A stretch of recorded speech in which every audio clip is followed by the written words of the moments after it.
నమస్కారము. ఈరోజు విజయవాడ నుంచి బెంగళూరుకి కొత్తగా సెంట్రల్ గవర్నమెంట్ చేత వేయబడుతున్నటువంటి 6 లైన్ గ్రీన్ఫీల్డ్ ఎక్స్ప్రెస్ హైవేని గురించి తెలుసుకుందాము. ఇది గనక వస్తే చాలా ప్రయోజనాలు ఉన్నాయి. ఈ వీడియోని స్కిప్ చేయకుండా చూస్తే మీకు అన్ని విషయాలు అర్థమవుతాయి. ఈ రోడ్డు వల్ల చాలా దూరం తగ్గుతుంది.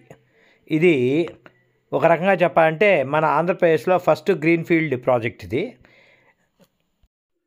ఈ రోడ్డు కనుక పూర్తయితే మన కనిగిరి ప్రాంతం వాళ్ళకి మంచి రోడ్డు కనెక్టివిటీ వస్తుంది. ఇక్కడ సంక్షిప్తంగా మ్యాప్ని చూడండి. దీంట్లో విజయవాడ నుంచి ఇదిగోండి బెంగళూరుకి ఈ మధ్యలో కలిపేటువంటి దారే ఈ గ్రీన్ఫీల్డ్ హైవే. దీని గురించి పూర్తి వివరాలకు తర్వాత చెప్తాను. పూర్తిగా ఆసక్తిగా వినండి. పచ్చని పొలాల గుండా NH16ని NH44ని ఈ గ్రీన్ఫీల్డ్ ఎక్స్ప్రెస్ హైవే కలుపుతుంది. ఇది కనిగిరి దగ్గర రైల్వే స్టేషన్ దగ్గర జరుగుతున్న పనులు. చూడండి రోడ్డు ఎంత వెడల్పు ఉందో. అంటే రావడానికి 3 లైన్స్, వెళ్ళడానికి 3 లైన్స్. ఈ విధంగా చాలా విస్తరించి రోడ్డు పనులు చేస్తున్నారు. స్థల సేకరణ అయింది. రోడ్లు పనులు కూడా చకచకా సాగుతున్నాయి. ఈ రోడ్డు నిర్మాణము, దీనికి సంబంధించిన పూర్తి వివరాలు తెలుసుకోవాలంటే తర్వాత ఇచ్చేటువంటి వివరాలన్నీ క్షుణ్ణంగా చూడండి. ఇక్కడ ప్రత్యేకత ఏంటంటే ఈ రోడ్డు మీద 13 టోల్ గేట్స్ ఉంటాయి. 13 చోట్ల క్రాసింగ్ పాయింట్స్ ఉన్నాయి. ఇప్పుడు మనము విజయవాడ నుంచి బెంగళూరుకు వెళ్ళడానికి ఇప్పటిదాకా 2 ట్రెడిషనల్ రూట్స్ ఉన్నాయి. ఒకటి ఒంగోలు, నెల్లూరు, తిరుపతి మీదుగా బెంగళూరు చేరటం. రెండవది నరసరావుపేట, వినుకొండ, నంద్యాల, అనంతపురం మీదుగా బెంగళూరు చేరటం. ఇందులో మొదటి ఈ రూట్లో 650 కిలోమీటర్లు, ఈ పై రూట్లో అనంతపురం మీదుగా వచ్చే దాంట్లో 705 కిలోమీటర్ల దూరంలో విజయవాడ నుంచి బెంగళూరుకు పోయే అవకాశం ఉంది. ఇప్పుడు ఈ గ్రీన్ఫీల్డ్ హైవే నిర్మాణం వల్ల దాదాపు ఈ రూటు కన్నా 100 కిలోమీటర్లు, అనంతపూర్ రూటు కన్నా 150 కిలోమీటర్లు తగ్గే అవకాశం ఉంది. ఇందులో తమాషా ఏంటంటే ఇప్పుడు విజయవాడ నుంచి గుంటూరు చిలకలూరిపేట దాటిన తర్వాత వచ్చే ముప్పవరం దాదాపు 110 కిలోమీటర్లు ఉన్న రోడ్డునే వాడుకుంటుంది. తర్వాత ముప్పవరం నుంచి అద్దంకి, దర్శి, కనిగిరి మీదుగా కనిగిరి, సిఎస్పురము, మైదుకూరు, కదిరి మీదుగా కోడికొండ దగ్గర చేరుతుంది. అంటే కోడికొండ దగ్గర ఇది NH44ని చేరుతుంది. అంటే NH44 అంటే బెంగళూరు నుంచి అసలు గతంలో ఉన్న రోడ్డే ఇది. ముంబై వైపు కట్టు వెళ్ళేదానికి పెద్ద రోడ్డు ఇది. కాబట్టి ఇక్కడ దాదాపు 115 కిలోమీటర్లు, ఇక్కడ 110 కిలోమీటర్లు వాడుకుంటుంది. అంటే 225 కిలోమీటర్లు ఉన్న రోడ్డునే వాడుకుంటుంది. ఇది వచ్చేసి NH16, ఇది NH16, ఇది NH44. ఇప్పుడు కొత్తగా నిర్మిస్తున్నది ఈ రోడ్డు మటుకు దీన్ని national highway 544G greenfield highway కాబట్టి G అని పెడుతున్నారు. ఇది 320 కిలోమీటర్లు. అంటే 320, ఇక్కడ 110, ఇక్కడ 115, అంటే 225.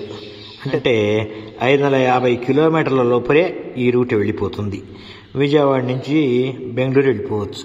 అంతేకాకుండా ఈ రోడ్డుకు ఉండే ప్రత్యేకత ఏంటంటే సైడ్స్ నుంచి ఎక్కడి నుంచి కూడా వాహనాలు ఈ రోడ్డు మీదకి వచ్చేదానికి లేదు. రెండు వైపులా ఫెన్సింగ్ ఉంటుంది కాబట్టి ఫాస్ట్గా వెళ్ళొచ్చు.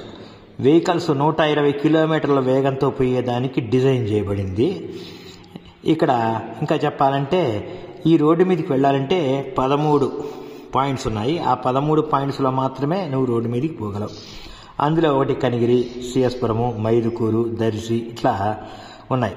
వాస్తవంగా చెప్పాలంటే ఈ రోడ్డు వల్ల దాదాపు 4 గంటల ప్రయాణ కాలం తగ్గుతున్నది విజయవాడ నుంచి బెంగళూరుకి. ఇది 550 కిలోమీటర్లు కాబట్టి 120 కిలోమీటర్ల వేగంతో నిర్ణయించబడ్డప్పటికీ కూడా నాకు తెలిసి 6 గంటల్లో వాహనాలు వెళ్ళిపోవచ్చు. 6 లేదా మ్యాక్సిమం 7 గంటలు. ఇప్పుడు దాదాపు 10 నుంచి 12 గంటలు పడుతున్నది. కాబట్టి దాదాపు 40% కాలం తగ్గుతుంది.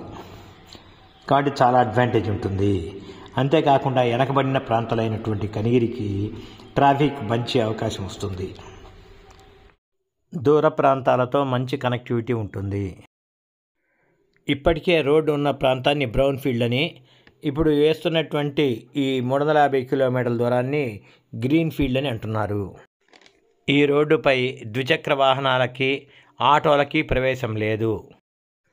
వాహనాలు కూడా ఎక్కడంటే అక్కడ రోడ్డు ఎక్కడానికి వీల్లేదు. ఈ 13 క్రాస్ పాయింట్స్లో మాత్రమే ఎక్కచ్చు. కాబట్టి ఈ 13 ప్రాంతాల్లోనే టోల్ ప్లాజాలు ఉంటాయి.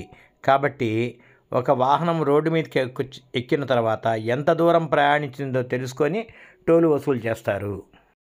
గ్రామాలలోకి వెళ్ళాలంటే ఇలా రోడ్డును దాటకుండా అండర్ పాస్ను నిర్మాణం చేస్తారు. అండర్ పాసుల నుంచి గ్రామాల వైపు వెళ్ళవలసి ఉంటుంది. రాత్రిపూట కూడా మంచి దీపకాంతులతో ధైర్యంగా ప్రయాణించవచ్చు. పక్కన బ్యారికేడ్స్ ఉన్నందువల్ల ఎలాంటి జంతువులు కానీ ఏవి రోడ్డు మీదకి వచ్చే అవకాశమే లేదు. ఈ రోడ్డు వెంట మీ గ్రామాలుంటే మీ గ్రామాల పేరు తెలియచేయండి. ఇది పూర్తిగా సమాచార నిమిత్తం చేయబడినటువంటి వీడియో. పూర్తిగా చూస్తేనే మీకు ఈ రోడ్డుకు సంబంధించిన పూర్తి వివరాలు తెలుస్తాయి. కాబట్టి మీరు ఈ పూర్తి వీడియోని చూసి వీటికి సంబంధించిన పరిజ్ఞానాన్ని పొందండి.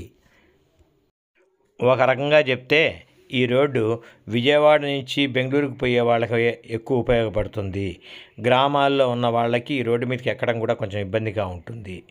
మీకు ఈ వీడియో నచ్చితే లైక్ చేయండి, షేర్ చేయండి, సబ్స్క్రైబ్ చేయండి. జై హింద్.